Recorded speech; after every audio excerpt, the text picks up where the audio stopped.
നമസ്കാരം മാന്യ പ്രേക്ഷകർക്ക് ഓപ്പൺ ഫോറത്തിലേക്ക് സ്വാഗതം. കേരളമാകെ ഇപ്പോൾ ചർച്ച ചെയ്യുന്നത് നിയമസഭാ തെരഞ്ഞെടുപ്പിനെ കുറിച്ചാണ്. LDFന്റെ തുടർഭരണമുണ്ടാകുമോ, അതോ തദ്ദേശ തെരഞ്ഞെടുപ്പിലെ വിജയം ആവർത്തിച്ച് UDF അധികാരത്തിലേറുമോ, BJP ശക്തി തെളിയിക്കുമോ എന്നീ കാര്യങ്ങളാണ് ജനം ഉറ്റുനോക്കുന്നത്. മുന്നണികളാവട്ടെ സ്ഥാനാർത്ഥി നിർണയ ചർച്ചകളിൽ മുഴുകിയിരിക്കുകയുമാണ്. കഴിഞ്ഞ 10 വർഷക്കാലത്തെ വികസന നേട്ടങ്ങൾ ഉയർത്തിക്കാട്ടി LDFും കോട്ടങ്ങൾ ചൂണ്ടിക്കാട്ടി UDFും ഒപ്പം ഇരുമുന്നണികളുടെയും കോട്ടങ്ങൾ ഉയർത്തിക്കാട്ടിയും കേന്ദ്ര സർക്കാരിൻ്റെ നേട്ടങ്ങൾ എണ്ണിപ്പറഞ്ഞും NDAയും തെരഞ്ഞെടുപ്പ് പ്രഖ്യാപനത്തിന് മുൻപ് തന്നെ പ്രചരണ രംഗത്ത് സജീവമായി കഴിഞ്ഞു.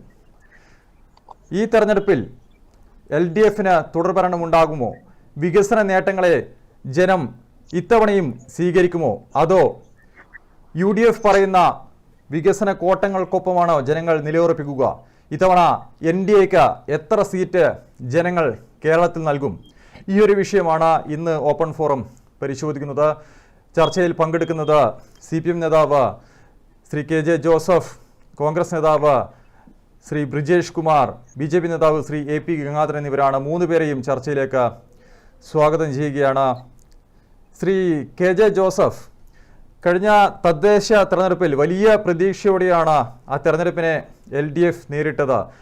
തങ്ങൾ നടത്തിയ വികസന നേട്ടങ്ങളൊക്കെ തന്നെ ആ തെരഞ്ഞെടുപ്പിൽ പ്രതിഫലിക്കുമെന്ന ഒരു പ്രതീക്ഷയിൽ ആ തെരഞ്ഞെടുപ്പിനെ നേരിട്ടു. പക്ഷേ അപ്രതീക്ഷിതമായ വലിയ തോൽവി ഏറ്റുവാങ്ങേണ്ടി വരുന്നു. ഒപ്പം UDFന് പ്രതീക്ഷിച്ചതിനേക്കാൾ വലിയ ഒരു വിജയം ഉണ്ടാവുകയും ചെയ്യുന്നു. ഈ നിയമസഭാ തെരഞ്ഞെടുപ്പിന് മുന്നോടിയായുള്ള ഒരു സെമി ഫൈനൽ പോരാട്ടമായാണ് തദ്ദേശ തെരഞ്ഞെടുപ്പിനെ ഏവരും കണ്ടത്. അതിൽ UDF വലിയ വിജയം സ്വന്തമാക്കുകയും ചെയ്യുന്നു. ഇപ്പോൾ ഫൈനൽ പോരാട്ടത്തിലേക്ക് കടക്കുകയാണ്, നിയമസഭാ തെരഞ്ഞെടുപ്പിലേക്ക് കടക്കുകയാണ്. സജ്ജമാണോ LDF? നിങ്ങൾ ഇവിടെ സൂചിപ്പിച്ചതുപോലെ കഴിഞ്ഞ ത്രിതല പഞ്ചായത്ത് തെരഞ്ഞെടുപ്പിൽ LDFന് പ്രതീക്ഷിക്കാത്ത തിരിച്ചടി ഉണ്ടായി എന്നത് വസ്തുതയാണ്. പക്ഷേ നിങ്ങൾ പറഞ്ഞ ഒരു വലിയ തോൽവി എന്ന് പറയത്തക്ക രൂപത്തിലുള്ള ഒരു തോൽവിയായി ഇടതുപക്ഷ മുന്നണിയോ വിലയിരുത്തിയിട്ടില്ല. തീർച്ചയായും കഴിഞ്ഞ ലോക്സഭാ തെരഞ്ഞെടുപ്പിൽ 18 സീറ്റുകളിൽ LDF തോൽക്കുന്ന നിലയുണ്ടായിട്ടുണ്ട്. അന്നത്തെ വോട്ടിന്റെ പശ്ചാത്തലത്തിൽ കേരളത്തിൽ 100-ലധികം നിയമസഭാ സീറ്റുകളിൽ UDFന് ഭൂരിപക്ഷം ലഭിക്കുന്ന സാഹചര്യം ലോക്സഭയുടെ പശ്ചാത്തലത്തിലുണ്ടായി. ആ തെരഞ്ഞെടുപ്പിൽ NDA മുന്നണിക്കും ഒട്ടേറെ നിയമസഭാ മണ്ഡലങ്ങളിൽ ഭൂരിപക്ഷം കിട്ടുന്ന നിലയുണ്ടായിട്ടുണ്ട്. പക്ഷേ തുടർന്ന് 4 വർഷത്തിന് ശേഷം, കുറച്ച് വർഷം 1-2 വർഷങ്ങൾക്ക് ശേഷം നടന്ന പഞ്ചായത്ത് തെരഞ്ഞെടുപ്പിൽ യഥാർത്ഥത്തിൽ ഇടതുപക്ഷ മുന്നണി വലിയ തിരിച്ചുവരവാണ് നടത്തിയത് എന്നുള്ളതാണ് വസ്തുത. കാരണം ഇപ്പോഴത്തെ നിലപാടനുസരിച്ച് 59 സീറ്റുകളിൽ കൃത്യമായ ഭൂരിപക്ഷം ഇപ്പോഴും ഇടതുപക്ഷ മുന്നണിക്ക് നിയമസഭയിലുണ്ട്. ത്രിതല പഞ്ചായത്തിന്റെ വോട്ടിംഗ് പാറ്റേൺ കണക്കാക്കിയാൽ അതിൽ 10 സീറ്റുകളിൽ ഇടതുപക്ഷ മുന്നണി തോറ്റത് 3000 വോട്ടുകൾ താഴെയാണ്. അതിന്റെ അർത്ഥം ഈ 10 സീറ്റുകളിൽ ഒരു ബൂത്തിൽ 10-15 വോട്ടിന്റെ മാറ്റമുണ്ടായാൽ ഇടതുപക്ഷ മുന്നണിക്ക് വീണ്ടും തിരിച്ചു വരാൻ കഴിയും എന്നുള്ളതാണ് വസ്തുത. അത് ഇടതുപക്ഷ മുന്നണി മനസ്സിലാക്കിക്കൊണ്ട് തന്നെ ഈ കാര്യങ്ങളെ സംബന്ധിച്ച് എന്താണ് വീഴ്ച സംഭവിച്ചത് എന്ന് മനസ്സിലാക്കി അതിന്റെ തിരുത്തൽ പ്രവർത്തനവുമായി മുന്നോട്ട് പോവുകയാണ്. ഒന്നാമതായി ഉണ്ടായ സംഭവം, ഇടതുപക്ഷ മുന്നണി കഴിഞ്ഞ 10 വർഷക്കാലമായി നടത്തിയ അതിശക്തമായിട്ടുള്ള വികസന പ്രവർത്തനങ്ങൾ, ആ വികസന പ്രവർത്തനങ്ങൾ അത് വേണ്ട രൂപത്തിൽ ജനങ്ങളിലേക്ക് എത്തിക്കാൻ കഴിഞ്ഞില്ല എന്നുള്ളതാണ് ഒന്നാമത്തെ കാര്യം. രണ്ടാമത്തെ കാര്യം, ഈ ത്രിതല പഞ്ചായത്ത് തെരഞ്ഞെടുപ്പുകൾ പ്രാദേശികമായിട്ടുള്ള കാര്യങ്ങളെ സംബന്ധിച്ച്, രാഷ്ട്രീയത്തെ സംബന്ധിച്ചുള്ള വിലയിരുത്തലാണ്. അത് ഗവൺമെന്റിന്റെ പ്രവർത്തനങ്ങളെ പൂർണ്ണമായും പ്രതിഫലിപ്പിക്കുന്ന ഒരു തെരഞ്ഞെടുപ്പാണ് എന്ന് വിലയിരുത്താൻ വേണ്ടി കഴിയില്ല. ഈ 2 സാഹചര്യം കൂടി മനസ്സിലാക്കിക്കൊണ്ട് ഇടതുപക്ഷ മുന്നണി അതിശക്തമായിട്ടുള്ള പ്രചരണ പരിപാടികൾ ആരംഭിച്ചു കഴിഞ്ഞിട്ടുണ്ട്. കാരണം ഇത് ജനങ്ങളിലേക്ക് എത്തിയിട്ടില്ല എന്നുള്ള വസ്തുത തിരിച്ചറിഞ്ഞതിന്റെ അടിസ്ഥാനത്തിലാണ് 3 മേഖലാ ജാഥകൾ നടക്കുന്നുണ്ട്.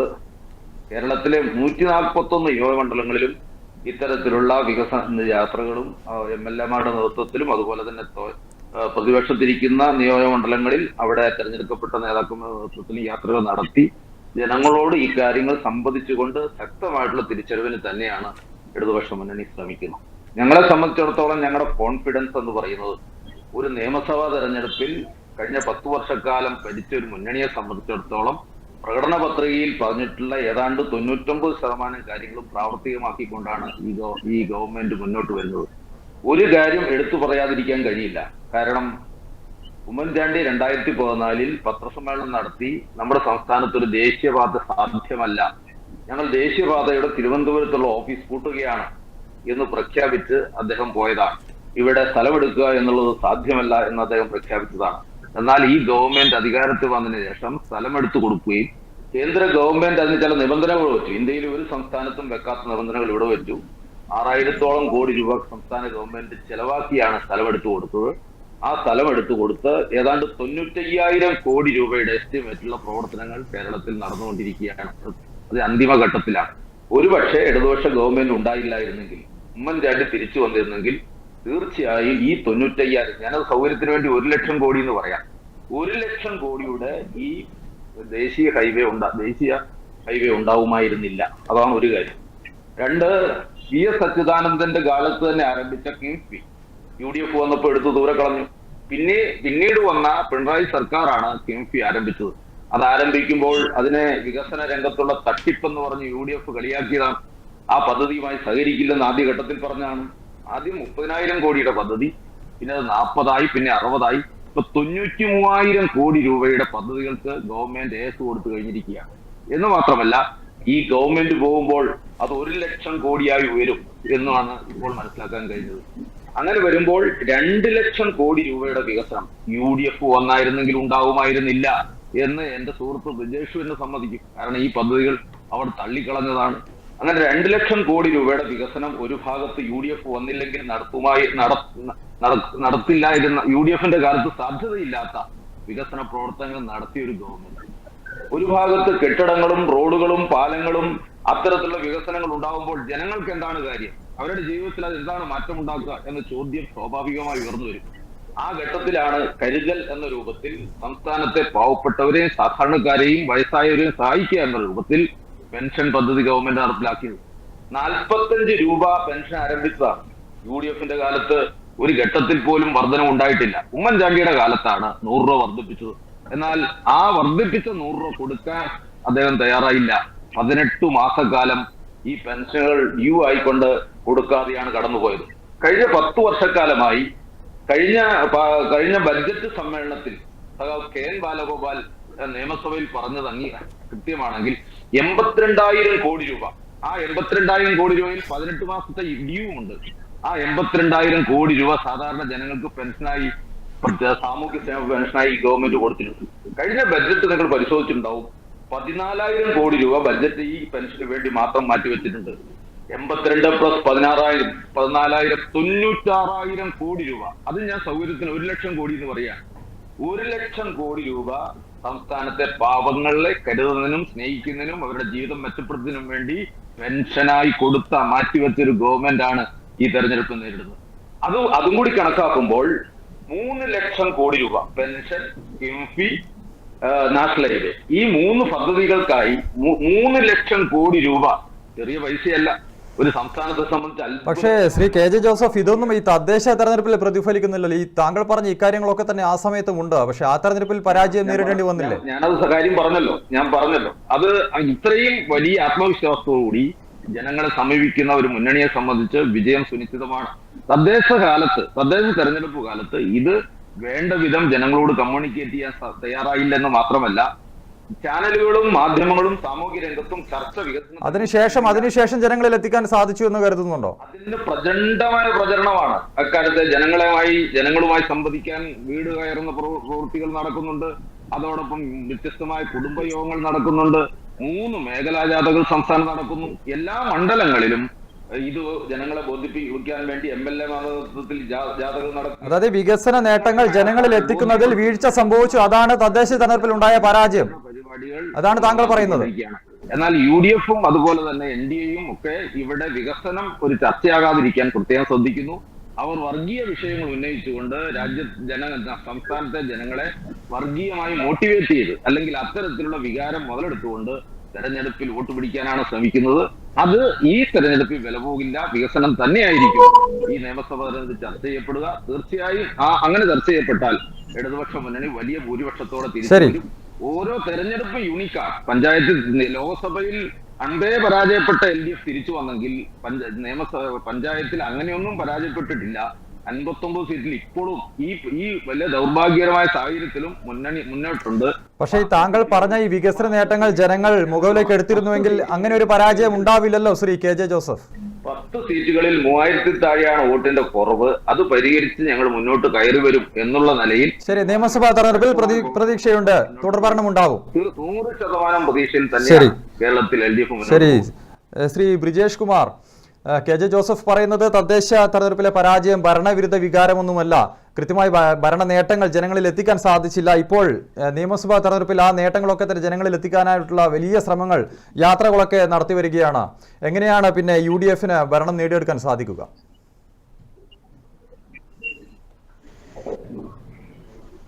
ഞങ്ങൾക്ക് തികഞ്ഞ ആത്മവിശ്വാസത്തോടു കൂടിയാണ് ഈ നിയമസഭാ തെരഞ്ഞെടുപ്പിനെ കാണുന്നത്. ഞാൻ എന്റെ പ്രിയ സുഹൃത്ത് ശ്രീ ജോസഫ് പറഞ്ഞെടുത്ത് തന്നെയാണ്, അത് തന്നെയാണ് ജനങ്ങൾ കൈകാര്യം ചെയ്യേണ്ടതെന്നാണ് എനിക്ക് തോന്നുന്നത്. കാരണം 10 വർഷമായിട്ട് കേരളത്തിലെ ജനങ്ങൾ അനുഭവിക്കുന്ന തീരാ ദുരിതത്തിന് ഒരു പരിഹാരം അവർ തേടും. അതായിരിക്കും ഈ വരുന്ന മാർച്ച് ഏപ്രിൽ മാസത്തിലുള്ള തിരഞ്ഞെടുപ്പ് എന്നുള്ളതാണ്.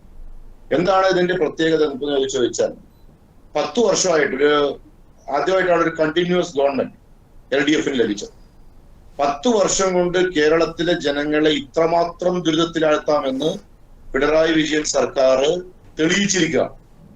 ഓരോ മേഖലയിലും നമുക്ക് മനസ്സിലാക്കാം. ഇപ്പൊ നിങ്ങൾ പറഞ്ഞ ലക്ഷത്തിന്റെ കണക്കൊക്കെ പറയും, ലക്ഷക്കണക്കിന് കോടിയുടെ കണക്കാണ് പറയുന്നത്. ഉമ്മൻചാണ്ടി സർക്കാർ ഇറങ്ങിപ്പോകുമ്പോ കേരളത്തിന്റെ പൊതുകടം ഏകദേശം 1.5 ലക്ഷം കോടിക്കടുത്താണ്. ഇന്നത് 6.5 ലക്ഷം കോടിയാണ്. കിഫ്ബിയുടെ ലോൺ അടക്കം 4.5 ലക്ഷം കോടിയും 2 ലക്ഷത്തോളം കിഫ്ബിയുടെ ലോണും കൂട്ടിയാൽ ഏകദേശം 6.5 ലക്ഷം കോടി രൂപയുടെ വലിയ കടബാധ്യതയിലേക്കാണ് ഈ കൊച്ചു കേരളത്തെ പിണറായി വിജയൻ സർക്കാർ തള്ളിവിട്ടിരിക്കുന്നത്. ഏത് മേഖലയിലാണ് കേരളത്തിൽ ഒരു വികസന നേട്ടം പറയാനുള്ളത്? കാർഷിക മേഖലയിലാണ്. ഇപ്പൊ നിങ്ങള് ഇപ്പൊ ജോസഫിൻ ഇപ്പൊ ഇവിടെ സൂചിപ്പിച്ച നമ്മുടെ പ്രിയ സുഹൃത്ത് ജോസഫ് ഒരു പിന്നെ കാർഷിക മേഖലയിലുള്ള ഒരു മലയോര കർഷകൻ കൂടിയാണ്. ഇന്നലെയാണ് ചെറുപുഴയിൽ ഏലിയാസ് അമ്പാട്ട് എന്ന് പറയുന്ന ഒരു കർഷകൻ ആത്മഹത്യ ചെയ്തത്. എന്തിനു വേണ്ടിയാണ് കർഷകൻ ആത്മഹത്യ ചെയ്യുന്നത്? അട്ടപ്പാടിയിലെയും പാലക്കാട്ടെയും അതുപോലെ തന്നെ കുട്ടനാട്ടിലേക്കുള്ള നെൽകർഷകന്മാർ എത്ര പേരാണ് ആത്മഹത്യ ചെയ്തത്? എത്ര റബ്ബർ കർഷകന്മാർ കേരളത്തിൽ ആത്മഹത്യ ചെയ്യപ്പെട്ടു? കർഷക ആത്മഹത്യയുടെ നാടായി കേരളം മാറിയത് കാർഷിക മേഖലയിലുള്ള തകർച്ചയാണ്. കാർഷിക മേഖലയിലുള്ള ഉൽപ്പന്നങ്ങൾ ഈ ഗവൺമെന്റ് അതിന് ഒരു തറവില നിശ്ചയിക്കുകയോ സംഭരിക്കുകയോ ചെയ്യാത്ത സാഹചര്യം. നെൽകർഷകന്റെ നെല്ല് പതിവ് തെറ്റി പെയ്യുന്ന മഴയിൽ ഒലിച്ചുപോയി അവസാനം കുടുംബത്തോട് ആത്മഹത്യ ചെയ്യുന്ന കർഷകന്റെ നാടായി കേരളം മാറിയില്ലേ? റബ്ബർ കർഷകർ, UDF സർക്കാർ, ഉമ്മൻചാണ്ടിയുടെ സർക്കാർ കേരളത്തിൽ റബ്ബർ കർഷകന് അടിസ്ഥാനപരമായ റബ്ബറിന് താങ്ങുവില പ്രഖ്യാപിക്കുകയും അതിനുവേണ്ടി 500 കോടി രൂപ അന്ന് നമ്മുടെ ധനകാര്യമന്ത്രിയായിരുന്ന KM മാണി സാർ കേരളത്തിലെ ബഡ്ജറ്റിൽ പ്രഖ്യാപിക്കുകയും അതിന് കേരളത്തിലെ റബ്ബർ കർഷകന് താങ്ങുവിലയിൽ കുറവാണ് പൊതു കമ്പോളത്തിലുള്ളതെങ്കിൽ അതിന് സബ്സിഡി കൊടുത്തുകൊണ്ട് അവന്റെ തറവില ഉറപ്പാക്കുകയും ചെയ്ത സാഹചര്യം ഉണ്ടായിരുന്നു. ഈ 10 വർഷമായിട്ട് കേരളത്തിലെ റബ്ബർ കർഷകന് എന്ത് കാര്യമാണ് ഈ പിണറായി വിജയൻ ഇടതുപക്ഷ സർക്കാർ നടത്തിയത്? കേരളത്തിലെ കാർഷിക മേഖല തകർന്നില്ലേ? മറ്റുള്ള ഭാഗത്ത് ഏറ്റവും വലിയ പ്രശ്നം കേരളത്തിന്റെ പൊതു ഖജനാവ് കൊള്ളയടിക്കപ്പെടുന്നു എന്നുള്ളതാണ്. ധനകാര്യ മാനേജ്മെന്റ്, ഫിനാൻഷ്യൽ മിസ്മാനേജ്മെന്റിന്റെ കാലഘട്ടമല്ലേ കേരളത്തില്? കോടിക്കണക്കിന് രൂപ ഓരോ മാസവും കടമെടുത്തിട്ടാണ് കേരളത്തിലെ സർക്കാർ ജീവനക്കാരന് ശമ്പളവും പെൻഷനും കൊടുക്കുന്ന കാലം ഉണ്ടായത്. ഓരോ മാസവും കടം കിട്ടിയില്ലെങ്കിൽ കേരളത്തിലെ സർക്കാർ ജീവനക്കാരനോ പെൻഷൻകാരനോ പെൻഷനും ശമ്പളവും ഇല്ലാത്തൊരു സാഹചര്യം കേരളത്തിൽ ഇന്ന് ചരിത്രത്തിൽ ഇന്നവരുണ്ടായിട്ടുണ്ടോ? അപ്പോ ഫിനാൻഷ്യൽ മാനേജ്മെന്റിന്റെ തകർച്ച. മറ്റൊരു ഭാഗത്ത് കേരളത്തിന്റെ പൊതു ഭരണ സംവിധാനം, ആഭ്യന്തര മേഖല നമ്മൾ ഇന്ന് കണ്ടുകൊണ്ടിരിക്കുകയല്ലേ. ഞാൻ ചരിത്രത്തിലേക്കൊന്നും പോകുന്നില്ല. 2 ദിവസമായിട്ട് കേരളത്തിലെ മാധ്യമങ്ങൾ ചർച്ച ചെയ്യപ്പെടുന്ന എന്താ? ഒരു പോലീസുകാരനെ SFIയുടെ ഗുണ്ടാ ക്രിമിനൽ സംഘം പൊതു തലത്ത് വെച്ച് അഴിഞ്ഞാട്ടം നടത്തി മർദ്ദിക്കുന്നു.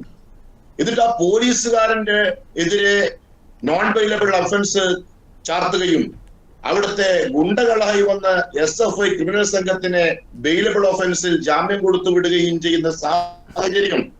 ഇതാണോ കേരളത്തിന്റെ ആഭ്യന്തര മേഖല? ഇതാണ് കേരളത്തിൽ ഏറ്റവും വലിയ ക്രൈം റെക്കോർഡ് ബ്യൂറോയുടെ കണക്കനുസരിച്ച് ഇന്ത്യയിൽ ഏറ്റവും കൂടുതൽ ക്രൈമുകൾ റെക്കോർഡ് ചെയ്യപ്പെടുന്ന സംസ്ഥാനമായി കേരളം മാറിയില്ലേ? ഇവിടെ കുട്ടികൾക്ക് എത്രയെത്ര കുട്ടികളാണ്, പിഞ്ചു കുട്ടികളെ കൊലപാതകം നടത്തുന്നു, എത്രയെത്ര സ്ത്രീകൾ കൊല്ലപ്പെടുന്നു. കേരളത്തിനകത്ത് ഇന്ന് സ്വൈര്യമായി ജീവിക്കാൻ ഒരു മലയാളിക്ക് ജീവിക്കാൻ പറ്റാത്ത സാഹചര്യമല്ലേ? ഇവിടെ വരുന്ന വിദേശ ടൂറിസ്റ്റുകൾ പോലും അപമാനിക്കപ്പെടുകയല്ലേ? എത്ര ടൂറിസ്റ്റുകളാണ് കേരളത്തിൽ കൊല ചെയ്യപ്പെടുന്നത്? അപ്പൊ കേരളത്തിനകത്ത് ഇന്ന് ജീവിക്കാൻ സ്വസ്ഥമായി ജീവിക്കാൻ സാധിക്കാത്തൊരു സാഹചര്യം ഉണ്ടാകുക. ഇവർ വലിയ തള്ളല്ലേ? ഒരിക്കൽ പറഞ്ഞു ഇതാ കേരളത്തിൽ ദാരിദ്ര്യമില്ല എന്ന് പറഞ്ഞു. ഇപ്പോൾ ME ഗോവിന്ദമാഷ് പറയുന്നത് പാവപ്പെട്ടവരെ ഉണ്ടാവില്ല കേരളത്തിന്റെ സാമ്പത്തിക സ്ഥിതി. ഓരോ സാധനങ്ങൾക്കും ദിവസം പ്രതി സ്വർണത്തിന് വില കൂടുന്നത് പോലെ കേരളത്തിലെ ഉപ്പ് തൊട്ട് കർപ്പൂരം എന്ന് നമ്മൾ സാധാരണ പറയാറില്ലേ, എല്ലാ സാധനങ്ങൾക്കും വില കൂടുകയല്ലേ? ആ വിലക്കയറ്റം കൊണ്ട് പൊറുതിമുട്ടുന്ന സാധാരണക്കാരന്, സാധാരണ വീട്ടമ്മക്ക് എന്ത് ഗുണമാണ് ഈ സർക്കാരിനെ കൊണ്ടുണ്ടാകുന്നത്? സ്റ്റാറ്റ്യൂട്ടറി റേഷനിങ് സമ്പ്രദായം പോലും തകർന്നില്ല കേരളത്തിൽ. റേഷൻ കാർഡ് കിട്ടുന്നില്ല, മാവേലി സ്റ്റോറുകളില്ല, ത്രിവേണി സൂപ്പർ മാർക്കറ്റുകളില്ല, അവിടെ സാധനങ്ങളിൽ അടച്ചുപൂട്ടൽ ഭീഷണിയല്ലേ? ഇന്ന് കേരളത്തിൽ KSRTCയെ വെല്ലുന്നടത്തിൽ തരത്തിലേക്ക് കേരളത്തിലെ സാമ്പത്തികമായി തകർന്നിരിക്കല്ലേ സപ്ലൈകോ? സപ്ലൈകോയുടെ മാവേലി സ്റ്റോറുകളിൽ സാധനങ്ങളുണ്ടോ? ത്രിവേണി സൂപ്പർ മാർക്കറ്റുകൾ കേരളത്തിൽ KSRTC ഒക്കെ ഇപ്പൊ ലാഭത്തിലാണെന്നാണ് ഗതാഗത മന്ത്രി ഉൾപ്പെടെ പറയുന്നത്. വലിയ ലക്ഷക്കണക്കിന് രൂപ കളക്ഷൻ ഉണ്ടാക്കുന്നു KSRTC അനുദിനം. KSRTC ലാഭത്തിലായിട്ടാണോ? ഇപ്പോ ഞാൻ അതിൽ കടന്നു വരാം. ഇപ്പോ ഞാൻ സൂചിപ്പിക്കുന്നത് കേരളത്തിനകത്ത് ഇന്ന് അനുഭവിച്ചുകൊണ്ടിരിക്കുന്ന ഈ സാമ്പത്തിക മിസ്മാനേജ്മെന്റ് ആണ്. അതിലൊരു പ്രധാനപ്പെട്ട മറ്റൊരു കാര്യം ഞാൻ സൂചിപ്പിക്കുന്നത്, കേരളത്തിലെ ഈ സപ്ലൈകോ മാത്രമല്ല, കേരളത്തിന്റെ സ്റ്റാറ്റ്യൂട്ട് റേഷൻ സമ്പ്രദായം തകർന്നതോടുകൂടി അതോടൊപ്പം തന്നെ മാർക്കറ്റിംഗ് ഇന്റർവെൻഷൻ ഇല്ലാത്തതുകൊണ്ട് ഒരുപക്ഷെ ഓരോ സമയത്തും ഓരോ ഉത്സവകാലങ്ങൾ ഉൾപ്പെടെ കേരളത്തിനകത്ത് മുൻ ഗവൺമെന്റുകൾ, UDF ഗവൺമെന്റുകളൊക്കെ കാലഘട്ടത്തിലും വിലക്കയറ്റം ഉണ്ടാകുമ്പോൾ ആ വിലക്കയറ്റം പിടിച്ചു നിർത്താനുള്ള മാർക്കറ്റിംഗ് ഇന്റർവെൻഷൻ സംവിധാനം ഉണ്ടായിരുന്നു. എന്നാൽ ഇന്ന് പൊതു സംഭരണം അതല്ലെങ്കിൽ ഈ സപ്ലൈകോയുടെ തകർച്ചയോടുകൂടി മാർക്കറ്റിംഗ് ഇന്റർവെൻഷൻ ഇല്ല എന്ന് മാത്രമല്ല, പൊതു കമ്പോളത്തിൽ അന്യായമായ വിലക്കയറ്റം ഉണ്ടാകുക. അത് നിയന്ത്രിക്കാൻ എന്ത് നടപടിയാണ് ഈ കേരള ഗവൺമെന്റ് സ്വീകരിച്ചത്? അപ്പോ അതോടൊപ്പം അതൊരു സാധാരണക്കാരന് നേരിട്ട് വരുന്ന ഒരു പ്രശ്നമല്ലേ? അതോടൊപ്പം തന്നെ ആരോഗ്യ മേഖല, ഇത് ഇന്ത്യയിലെ കേരളത്തിലെ ആരോഗ്യം നമ്പർ 1 ആണെന്ന് പറയുന്ന കേരളത്തിലാണ് ഓപ്പറേഷൻ ചെയ്ത് കത്രികയും പഞ്ഞിയും ഉള്ളിൽ തുന്നി വെച്ച് കൊടുക്കുന്ന ഡോക്ടർമാരും ആരോഗ്യ മേഖലയുള്ളത്. ഇവിടെ ഡോക്ടർ ഹാരിസിനെ കുറിച്ച് നമ്മൾ പറയണ്ടല്ലോ. ഇവിടെ കേരളത്തിലെ ആരോഗ്യ മേഖലയുടെ സിസ്റ്റം തകരാറിലാണെന്ന് ആരാ പറയുന്നത്? ഗവൺമെന്റ് മെഡിക്കൽ കോളേജിലെ പ്രൊഫസർമാരാണ്, സർജന്മാരാണ്, വളരെ സീനിയർ ആയിട്ടുള്ള ഡോക്ടർമാരാണ് പറയുന്നത്. ആതുര സേവന രംഗത്ത് കേരളത്തിൽ ഇത്രമാത്രം തകർച്ച, ഗവൺമെന്റ് ആശുപത്രികൾ, മെഡിക്കൽ കോളേജുകൾ നോക്കുകുത്തികളായി മാറുകയല്ലേ? ആയിരക്കണക്കിനായ രോഗികളാണ് ഓരോ മെഡിക്കൽ കോളേജിലും ജില്ലാ ആശുപത്രികളിലെയും സേവനങ്ങൾക്ക് വേണ്ടി ക്യൂ നിൽക്കുന്നത്. അവർക്ക് ആ സേവനം കൊടുക്കാൻ പറ്റുന്നില്ല. കേരളത്തിൽ 2 ദിവസം മുമ്പാണ് നിങ്ങളുടെ മാധ്യമങ്ങൾ തന്നെ റിപ്പോർട്ട് ചെയ്തു, ആയിരക്കണക്കിന് ഡോക്ടർമാരുടെ ഒഴിവുകൾ കേരളത്തിലെ ആരോഗ്യ മേഖലയിൽ മെഡിക്കൽ കോളേജുകളിലും ജില്ലാ ആശുപത്രികളിലും ഒക്കെ ഉണ്ട്. എവിടെയും നികത്തപ്പെടുന്നില്ല. അപ്പോ ആശുപത്രികൾ ഡോക്ടർമാരില്ല, മരുന്നില്ല. ഇവിടെ കേരളത്തിലെ ഓരോ മെഡിക്കൽ കോളേജിലേക്കും വരുന്ന ശസ്ത്രക്രിയക്ക് വേണ്ടി വരുന്ന ആ സാധനങ്ങള് പാവപ്പെട്ട രോഗികളാണ്, സാധാരണക്കാരാണ്. ലോകത്തെ ആതുരാലയങ്ങൾ, മെഡിക്കൽ കോളേജ്, ഗവൺമെന്റ് മെഡിക്കൽ കോളേജുകളെയും ജില്ലാ ആശുപത്രികളെയും ഗവൺമെന്റ് ആശുപത്രികളെ പോകുന്നത്. അവർ തന്നെ കടം വാങ്ങിയിട്ട് ശസ്ത്രക്രിയാ ഉപകരണങ്ങൾ വാങ്ങിക്കൊടുക്കേണ്ട ഗതികേടിലേക്ക് കേരളത്തിലെ ആരോഗ്യരംഗം മാറി. കേരളത്തിലെ ആരോഗ്യരംഗത്ത് മറ്റൊരു വലിയ പ്രശ്നം കേരളത്തിലെ മെഡിക്കൽ കോളേജിലെ ഇൻഫ്രാസ്ട്രക്ചർ പ്രോബ്ലമാണ്. നമ്മൾ കണ്ടില്ലേ, കോട്ടയത്ത് കൂട്ടിരിപ്പിന് പോയ അമ്മ കെട്ടിടം തകർന്ന് മരിച്ചു പോകുന്ന സാഹചര്യം ഉണ്ടാകുന്നു. കേരളത്തിലെ മെഡിക്കൽ കോളേജുടെ ദുരവസ്ഥയാണത്. ആശുപത്രികളിൽ അതാണ്. കേരളത്തിലെ പൊതു ജീവിതം ഇന്ന് നമുക്കറിയാം മാലിന്യ കൂമ്പാരമല്ലേ കേരളം. മാലിന്യ സംസ്കരണത്തിന് പദ്ധതികളുണ്ടോ? ഇന്ന് പേപ്പട്ടികളെ അല്ലെങ്കിൽ പട്ടികളെ പേടിച്ച് പുറത്തിറങ്ങാൻ ഭയപ്പെടുന്ന കേരളീയനെ, മലയാളിയെ സമ്മാനിച്ചതല്ലേ കേരളത്തിലെ പിണറായി വിജയന്റെ അല്ലെങ്കിൽ വീണ ജോർജിന്റെ ഈ ആരോഗ്യ കേരളം? നിങ്ങൾ ഈ മനസ്സിലാക്കുമ്പോൾ നമ്മൾ പറയുന്നത് ഓരോ എല്ലാ മേഖലയിലും കെടുകാര്യസ്ഥതയാണ്, അത് UDF-ന് അനുകൂലമാകും, അതാണ് താങ്കൾ പറയുന്നത്. ഓരോ മേഖലയിലും. അപ്പോ ഒരു കാര്യം കൂടെ പറയാം. ഇവിടെ ഏറ്റവും വലിയ പ്രശ്നമാണ്, മറ്റൊരു വലിയ പ്രശ്നമാണ് കേരളത്തിലെ തൊഴിലില്ലായ്മ. നമ്മൾ കണ്ടില്ലേ PSC റാങ്ക് ലിസ്റ്റ് കഴിഞ്ഞ ദിവസം 8ഓളം റാങ്ക് ലിസ്റ്റുകളിൽ ഒരാളെ പോലും നിയമിക്കാതെ, 1ാം റാങ്കുകാരന് പോലും നിയമനമില്ലാതെ റാങ്ക് ലിസ്റ്റുകളുടെ കാലാവധി കഴിയുകയാണ്. ഈ റാങ്ക് ലിസ്റ്റിൽ ഒരാളെ പോലും നിയമിച്ചില്ല. ലക്ഷക്കണക്കിന് ആളുകൾ അഭ്യസ്തവിദ്യരായ തൊഴിലന്വേഷകരായി കേരളത്തിലുണ്ട്. ആ അഭ്യസ്തവിദ്യരായ തൊഴിലന്വേഷകർക്ക് ഒരു തൊഴിൽ കൊടുക്കാൻ സാധിക്കുന്നില്ല. കിട്ടിയ തൊഴിലിന് പോലും സുസ്ഥിരമായ സംവിധാനമില്ല. തൊഴിൽ സുരക്ഷിതത്വമില്ല കേരളത്തിൽ. 12,000-ന് മുകളിലാണ് കേരളത്തിലെ അധ്യാപകർ ഇന്നും ശമ്പളം കിട്ടാതെ ജോലി ചെയ്യേണ്ടി വരുന്ന സാഹചര്യം ഉണ്ടാകുന്നത്. അപ്പൊ കേരളത്തിനകത്ത് തൊഴിൽ സുരക്ഷിതത്വമില്ല, തൊഴിൽ കൊടുക്കുന്നുമില്ല. കേരളത്തിന്റെ ഉന്നത വിദ്യാഭ്യാസ രംഗം നാം കണ്ടില്ലേ? വൈസ് ചാൻസലർമാർ എത്ര കാലമായി കേരളത്തിൽ പല യൂണിവേഴ്സിറ്റികളിലുമില്ല. പ്രിൻസിപ്പൽമാരില്ല. നൂറുകണക്കിന് വലിയ കോളേജുകളിൽ, ഉന്നത വിദ്യാഭ്യാസം കൊടുക്കേണ്ട കോളേജുകളിൽ പ്രിൻസിപ്പൽമാരില്ല. യൂണിവേഴ്സിറ്റികളിൽ തസ്തികൾ ഒഴിഞ്ഞു കിടക്കുന്നു. അധ്യാപകന്മാരില്ല. ഉന്നത വിദ്യാഭ്യാസ രംഗത്ത് കുത്തഴിഞ്ഞു കിടക്കുന്നു. കേരളത്തിലെ കുട്ടികൾ കേരളത്തിലെ വിദ്യാഭ്യാസത്തോട് വിശ്വാസമില്ലാത്തവരായി മാറി. അതുകൊണ്ടാണല്ലോ കൊഴിഞ്ഞുപോക്ക്. ഇന്ന് കേരളത്തിലെ പ്രൊഫഷണൽ കോളേജുകളിൽ ഉൾപ്പെടെ വിദ്യാർത്ഥികളെ കിട്ടുന്നില്ല. കാരണം എല്ലാവരും പുറത്തു പോവുകയാണ്. അന്യ സംസ്ഥാനങ്ങളിലേക്കോ അന്യ രാജ്യങ്ങളിലേക്കോ വിദ്യാർത്ഥികളുടെ ഒഴുക്കാണ്, യുവാക്കളുടെ ഒഴുക്കാണ്. കേരളത്തിലെ വിദ്യാഭ്യാസത്തിനും ഇല്ല, വിദ്യാഭ്യാസത്തിനോടോ തൊഴിൽ മേഖലയിലോടോ വിശ്വാസമില്ലാതായിരിക്കുന്ന താങ്കളിലേക്ക് തിരികെ വരാം ശ്രീ ബ്രിജേഷ് കുമാർ. ഭാവി നേരിടാൻ പോകുന്ന ഏറ്റവും വലിയ വിഷയം എന്ന് പറയുന്നത് കേരളത്തിൽ യുവാക്കളില്ലാതിരിക്കും എന്നുള്ളതാണ്. ശരി, താങ്കളിലേക്ക് തിരികെ വരാം. ശ്രീ AP ഗംഗാധരൻ, LDF തെരഞ്ഞെടുപ്പിനെ നേരിടുന്നത് തുടർഭരണ പ്രതീക്ഷയോടെയാണ്, വികസന നേട്ടങ്ങൾ ഉയർത്തിക്കാട്ടിയാണ്. ഒപ്പം UDF ആണെങ്കിൽ LDF-ന്റെ വികസന കോട്ടങ്ങൾ ഉയർത്തി തെരഞ്ഞെടുപ്പിനെ നേരിടുകയാണ്. അവർ ഇത്തവണ ഭരണത്തിലേറുമെന്ന വലിയ പ്രതീക്ഷയിലുമാണ്. ഇത്തവണ BJP എത്രത്തോളം പ്രതീക്ഷയോടെയാണ് ഈ തെരഞ്ഞെടുപ്പിനെ കാണുന്നത്? NDA മുന്നണി കഴിഞ്ഞ തദ്ദേശ തെരഞ്ഞെടുപ്പിൽ തിരുവനന്തപുരം കോർപ്പറേഷൻ ഉൾപ്പെടെ പിടിച്ചെടുത്ത ഒരു സമയത്താണ് മാസങ്ങൾക്ക് ശേഷം ഇപ്പോൾ ഈ നിയമസഭാ തെരഞ്ഞെടുപ്പിലേക്ക് കടക്കുന്നത്. എത്രത്തോളം പ്രതീക്ഷയുണ്ട് NDA മുന്നണിക്ക്? ഞാൻ നേരത്തെ ഇപ്പോ രണ്ടുപേരും പറഞ്ഞ കാര്യങ്ങൾക്കകത്ത് കടന്ന ശേഷം വരാം. ഇപ്പോ LDF-ന്റെ പ്രതിനിധി പറയുന്നത് ഞാൻ കേട്ടു. അവരുടെ സന്തത സഹചാരിയായിട്ടുള്ള കവി സച്ചിദാനന്ദൻ പറഞ്ഞത് ഇനി ഈ പാർട്ടി അധികാരത്തിൽ വന്ന കേരളം നശിച്ചു പോകുന്ന പറഞ്ഞത്. അല്ല, കേരളം നശിക്കുമെന്നല്ല പറഞ്ഞത്, CPM നശിക്കുമെന്നാണ് പറഞ്ഞത്. അതെ, CPM നശിക്കും എന്ന് പറഞ്ഞാൽ നമ്മളിപ്പോ ഭരണം CPM നശിക്കും എന്നുള്ള അർത്ഥത്തിലൊന്നല്ല അദ്ദേഹം പറഞ്ഞത്. അത് നമ്മൾ ഉണ്ടാക്കുന്ന ഒരു നെറേറ്റീവാണ്. അതായത് ഈ ഭരണം വന്നു കഴിഞ്ഞാൽ നശിച്ചു പോകുന്നുണ്ട് തന്നെയാണ്. കാരണം നശിക്കാൻ ഇനി ബാക്കിയൊന്നുമില്ലല്ലോ. അപ്പൊ അതിന്റെ 10 കൊല്ലത്തെ ഒരു ഇതാണ് ഇപ്പോ ബ്രിജേഷ് കുമാർ പറഞ്ഞത് അങ്ങനെയാണ്. ഇപ്പൊ ഇത് രണ്ടുപേരും പറയുന്നത് കേൾക്കുമ്പോൾ വിചാരിക്കും ഈ കേരളം ഒക്കെ ആരോ വന്ന് ഇങ്ങനെ ആക്കി തീർത്തതാണ്. ബ്രിജേഷ് കുമാറിന്റെ പാർട്ടി കോൺഗ്രസിന് ഒരു ബാധ്യതയുമില്ല ഈ കേരളത്തില് ഇങ്ങനെ സംഭവിച്ചതിന്. 10 വർഷം അവര് ഭരിച്ചു. 10 വർഷത്തിന് കേന്ദ്രത്തിന് ഭരണത്തിലുണ്ടായിരുന്നല്ലോ അവര്. ആ സമയത്ത് ഇവിടെ 7 മന്ത്രിമാരുണ്ടായിരുന്നല്ലോ. എന്ത് വികസനമാണ് കേന്ദ്രത്തിൽ ഭരിക്കുന്ന സമയത്ത് 7 മന്ത്രിമാരുണ്ടാവുന്ന സമയത്ത് ഇപ്പോഴത്തെ KC വേണുഗോപാൽ അടക്കം മന്ത്രിയായിരുന്നല്ലോ. എന്ത് വികസനമാണ് നടത്തിയത്? വികസനത്തിനെ കുറിച്ച് പറയുമ്പോ ഈ കേരളത്തിന് ഇവരുടെ കൂടെയുള്ള പ്രേമേന്ദ്രൻ പറയുന്നത് കേട്ടിട്ടില്ലേ? റെയിൽവേയില് ചരിത്രത്തിൽ ഇല്ലാത്ത വികസനമാണ് നടന്നുകൊണ്ടിരിക്കുന്നത്, രാഷ്ട്രീയം മാറ്റിവെച്ച് എല്ലാവരും പറയേണ്ട കാര്യമാണ് എന്ന് ആരാ പറഞ്ഞത്?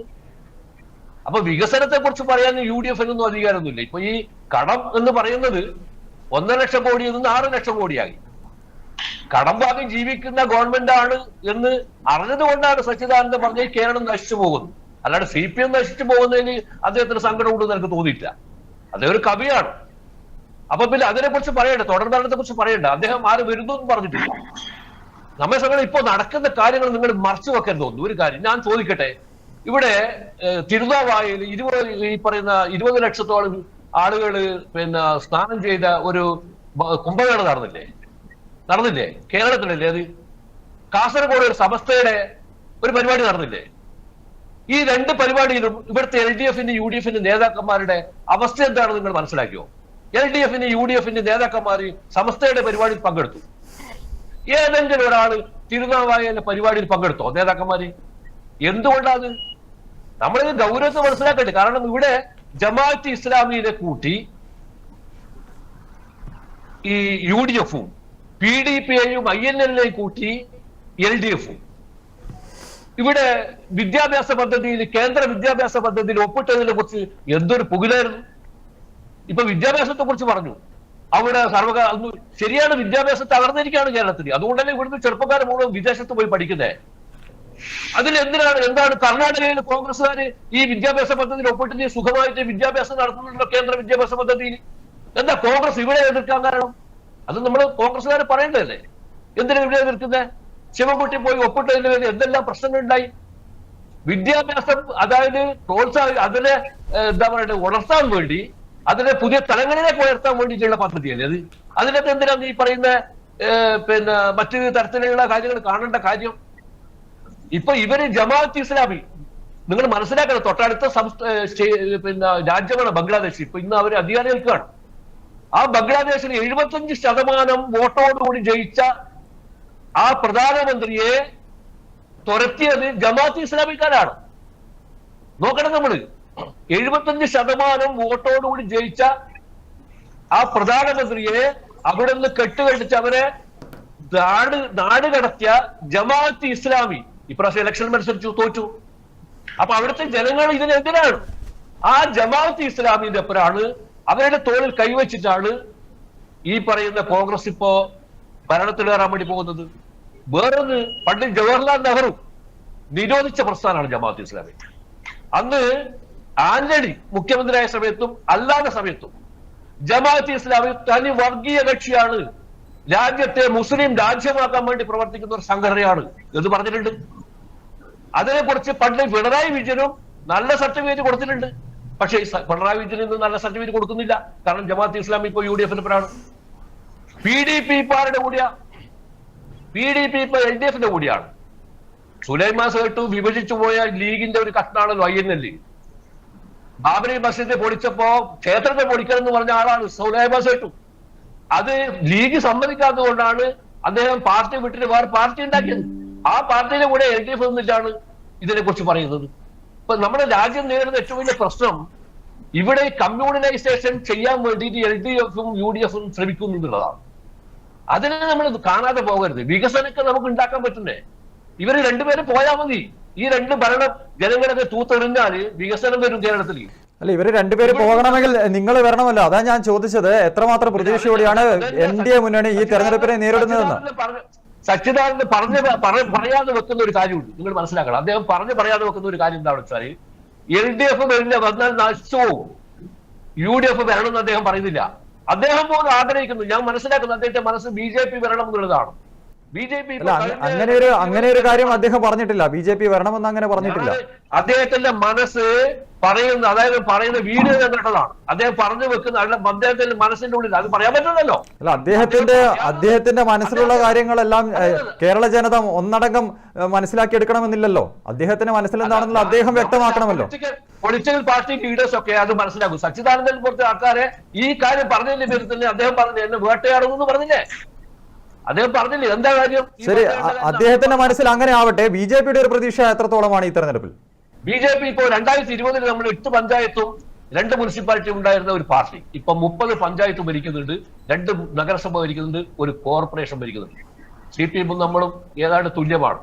കാരണം അവരൊരു കോർപ്പറേഷൻ ഭരിക്കുന്നുണ്ട്, നമ്മളൊരു കോർപ്പറേഷൻ ഭരിക്കുന്നു. പക്ഷേ 2021 നിയമസഭാ തെരഞ്ഞെടുപ്പിൽ നിങ്ങളുടെ സംസ്ഥാന പ്രസിഡന്റ് പറഞ്ഞത് ഇത്തവണ ആര് ഭരിക്കുമെന്നത് തീരുമാനിക്കുന്നത് BJP ആയിരിക്കുമെന്നാണ്. പക്ഷെ അതൊന്നും കണ്ടില്ല ആ റിസൾട്ട് വന്നപ്പോൾ. അതാണ് ഞാൻ ചോദിക്കുന്നത്, ഇത്തവണ പ്രതീക്ഷ എത്രത്തോളമാണ്? അല്ല, നമ്മളിപ്പോ കഴിഞ്ഞ 2021 സാഹചര്യം അല്ലല്ലോ ഇപ്പോ ഈ 2026 ഉള്ളത്. ഇവിടെ ശരിക്കും പറഞ്ഞു കഴിഞ്ഞാൽ ഇവിടുത്തെ വോട്ടർമാരായ ആൾക്കാർ അവരുടെ കാര്യക്ഷമതയോടുകൂടി വോട്ട് ചെയ്യുന്ന ഒരു ഇലക്ഷനാണ് വരാൻ പോകുന്നത്. അവർ ഇതൊക്കെ മനസ്സിലാക്കുന്നുണ്ട്. നമ്മൾ ഇവിടെ ഈ കേരളത്തെ ഏത് ദിശയിലാണ് കൊണ്ടെത്തിച്ചത്, അതിൽ ഈ രണ്ട് മുന്നിലേക്കുണ്ടായ പങ്കിനെ കുറിച്ച് കൃത്യമായ അവബോധം നമ്മൾ ജനങ്ങളുമായിട്ട് സംവദിച്ച് അവരെ ബോധ്യപ്പെടുത്തിക്കൊണ്ടിരിക്കുകയാണ്. LDA എന്ന് പറഞ്ഞ സംവിധാനം കേരളത്തിലെ അധികാരത്തിൽ വരെ, ത്രിപുരയില് വട്ടപൂജ്യത്തിൽ നിന്നല്ലേ അധികാരത്തിൽ വന്നേ? BJP വന്നത്, കോൺഗ്രസ് അല്ലല്ലോ വന്നത്, കോൺഗ്രസ് ആണ് പ്രതിപക്ഷമായിരുന്നില്ലേ? അപ്പൊ അതുപോലത്തെ സാഹചര്യം തന്നെയാണ് കേരളത്തിൽ ഇപ്പോൾ. ത്രിപുര മോഡൽ ഇപ്പൊ ഞാൻ മനസ്സിലാക്കണം. ഇവർ ഈ പറയുന്ന രണ്ട് മുന്നണികളും ഇവിടെ കോർവെത്തുമ്പോ ബംഗാളിൽ നിങ്ങളുടെ സ്ഥിതി അറിയോ?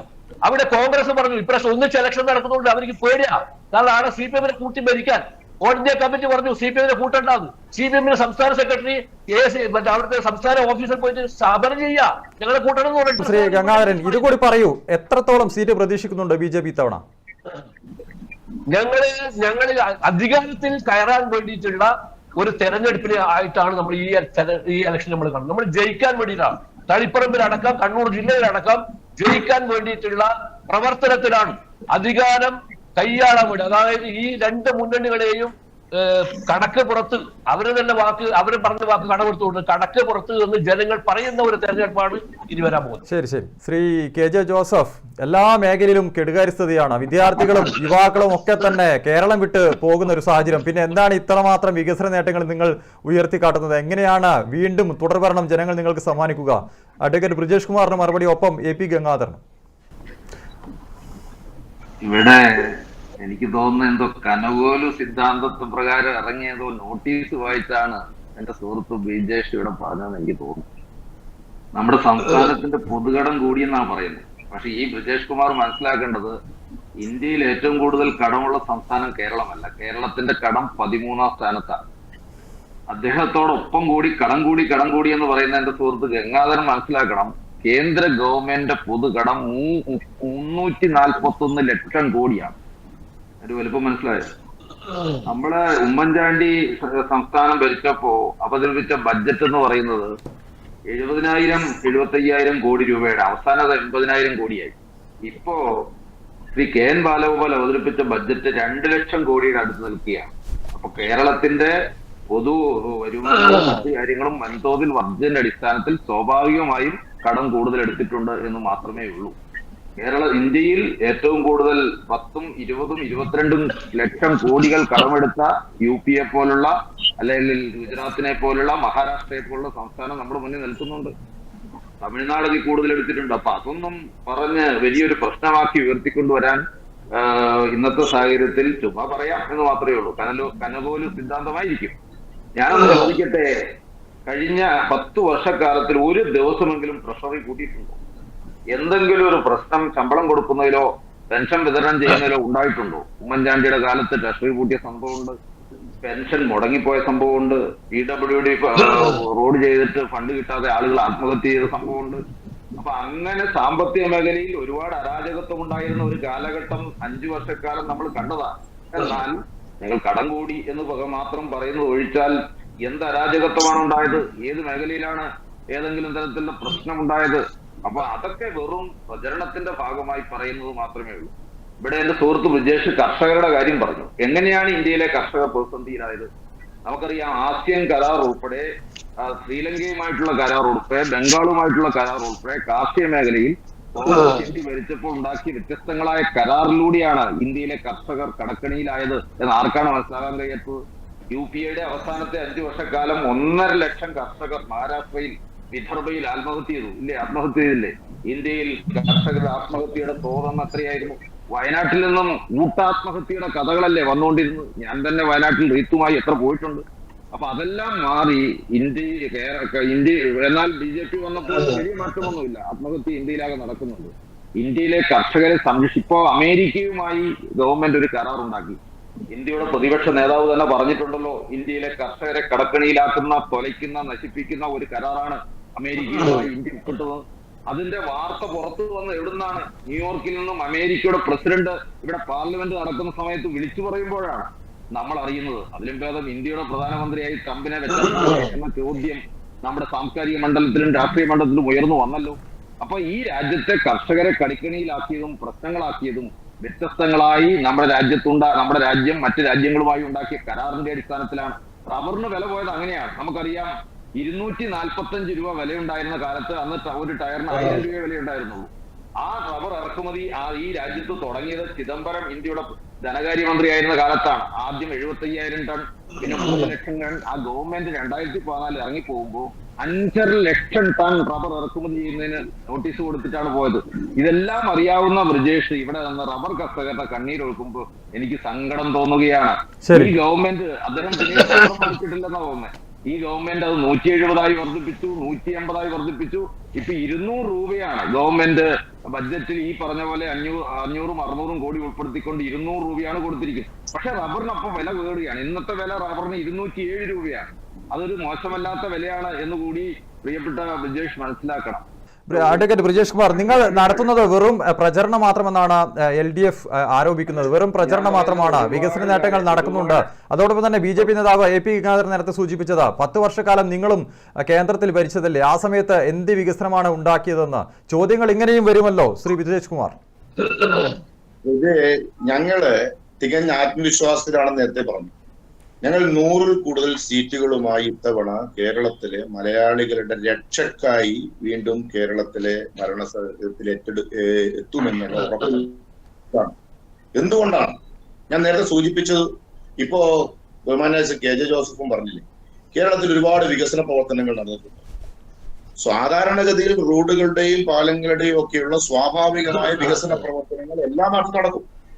അതിനപ്പുറത്തേക്ക് കേരളത്തിന്റെ സാമ്പത്തിക മേഖലയെ പുഷ്ടിപ്പെടുത്താനുള്ള എന്തു പദ്ധതിയാണ്, എന്ത് വികസന പ്രവർത്തനങ്ങളാണ് കേരളത്തിൽ കൊണ്ടുവന്നത്? ഉമ്മൻചാണ്ടിയുടെ കാലഘട്ടത്തിലാണെങ്കിൽ നിങ്ങൾക്കറിയാം, കണ്ണൂർ എയർപോർട്ട് ഉൾപ്പെടെ, എറണാകുളത്ത്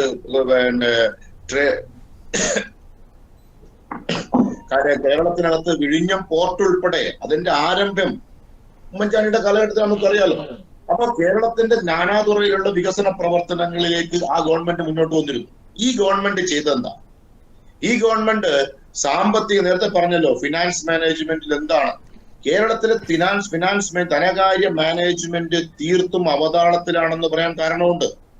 എന്താണ് കേരളത്തിന്റെ ഓരോ വർഷവും, ഇപ്പം ബാലഗോപാലൻ 4 ബഡ്ജറ്റ് അവതരിപ്പിച്ചു. ഓരോ വർഷവും ധനക്കമ്മി, റവന്യൂ കമ്മി കൂടി വരികയാണ്. ഈ റവന്യൂ കമ്മി കുറക്കാനുള്ള എന്ത് നടപടിയാണ്, സത്വര നടപടിയാണ് കേരളത്തിൽ സ്വീകരിച്ചത്? ഓരോ വർഷവും ഇതുപോലെ കമ്മി കൂട്ടി ലക്ഷക്കണക്കിന് കോടിയുടെ അധിക ഭാരമാണ് കേരളത്തിലെ ജനങ്ങളുടെ മേലേക്ക് ഈ ഗവൺമെന്റ് വെച്ചു കൊടുക്കുന്നത്. ഇവിടെ നേരത്തെ പറഞ്ഞല്ലോ 13ാം സ്ഥാനത്താണ്. കേരളത്തിൽ എത്രയാ സാർ കേരളത്തിന്റെ പോപ്പുലേഷൻ, ജനസംഖ്യ? ഇന്ത്യയുടെ പോപ്പുലേഷൻ തട്ടിച്ചു നോക്കുമ്പോൾ എത്രയാ നമ്മുടെ ജനസംഖ്യ? ഇന്ത്യയിലെ ആളോഹരി കടത്തിനേക്കാൾ എത്ര കൂടുതലാണ് കേരളത്തിൽ മലയാളിയുടെ ആളോഹരി കടം?